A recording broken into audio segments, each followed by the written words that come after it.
Oh,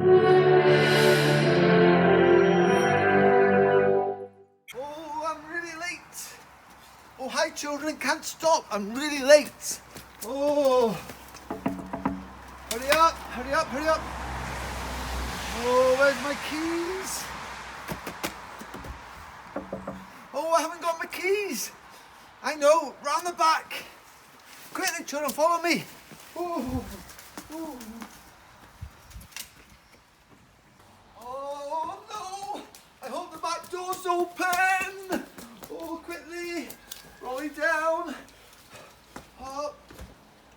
Oh no! It's locked as well! What am I gonna do? I know, children. I've got something in a secret place. But don't tell anyone. Come a bit closer. Uncle Trev keeps his second key in here, but nobody knows, so don't tell anyone.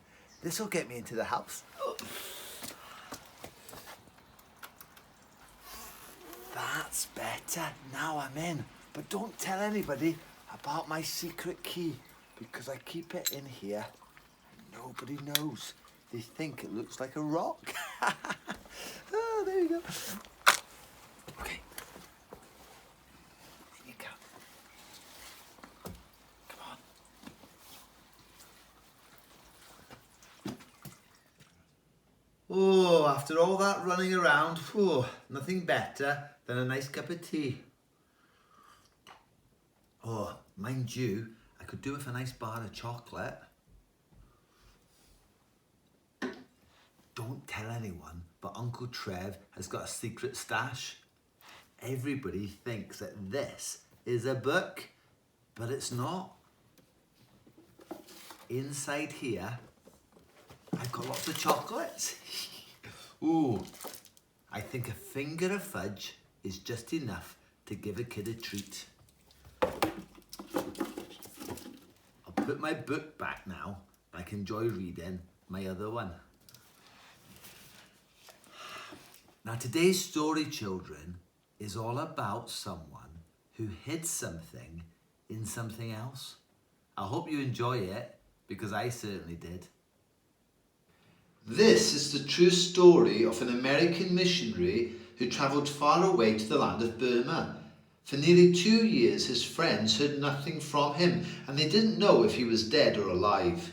He was lost in a dark, dirty prison. He had been busy translating the Bible into the language of the people of Burma so that they could read the Bible for themselves.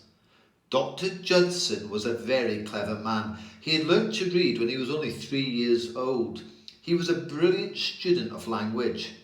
He had nearly finished all his translation work when suddenly, one day, without knowing why, 12 men, one of them having a spotted face, came to his house, tied him up and took him off to prison. The man with the spotted face was a very cruel and evil man. Dr. Judson was put into a dark, dirty stable with no windows and only the cracks between the boards to let in any little air or light.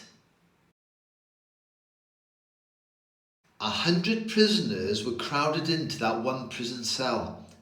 He was made to wear 5 pairs of chain cuffs around his legs. Every night he was chained with all the other prisoners to a long pole to stop them from escaping. Outside, a great lion was roaring day and night because the wicked king would not give it food to eat.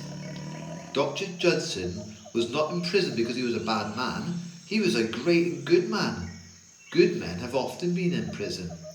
Joseph in the Old Testament was in an Egyptian prison, and Peter and Paul in the New Testament were in Roman prisons.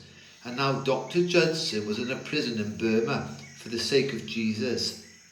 But he was anxious about his new Burmese Bible because he knew the day was coming when the wicked people who had put him in prison would be able to read about the good news of Jesus for themselves.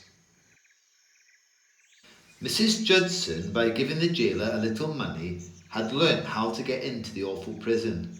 and one day her husband asked her to bring her the sheets of paper on which he had written the Burmese Bible. She thought she could get them to him. Well, at least she'd try. Once she had brought him a mince pie made out of buffalo meat, but the thought of her bravery and kindness so touched his heart that he could not eat it, and so he gave it to another prisoner. Once she'd sent him a message to him on the bottom of a cake, and by stuffing scraps of paper into the mouth of an old coffee pot, which her servant carried to the Burmese prison, she had been able to write to him.